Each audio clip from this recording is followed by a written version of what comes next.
Kasi ano siya eh, favorite ko. Personal favorite ko yung cinnamon roll talaga. Hi guys, nandito tayo ngayon sa Malolos Convention, dito sa Malolos City Hall. So meron tayong nakita dito na rolling bakery. Nakakatuwa, ang ganda ng cart nila. Yung design niya para talaga rin siyang bakery na maliit. Tapos lagi siyang pinipilahan ng tao. Kilala sa kanila yung kanilang cinnamon roll. So puntahan natin para malaman natin yung kanilang storya. Ayan guys, so ito na yung kanilang cinnamon. Malaki yung kanilang cinnamon. And so for 290 pesos, meron ka ng overload na cinnamon flavor nila.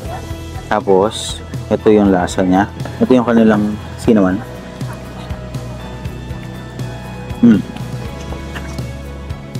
Masakto yung tamis para sa akin. Tapos yung lasa niya para kang bumili sa mall. Hindi siya talaga mukhang, hindi mo iisipin na parang rolling bakery lang siya na nandito lang sa mga street. Yung lasa niya para talaga siyang premium.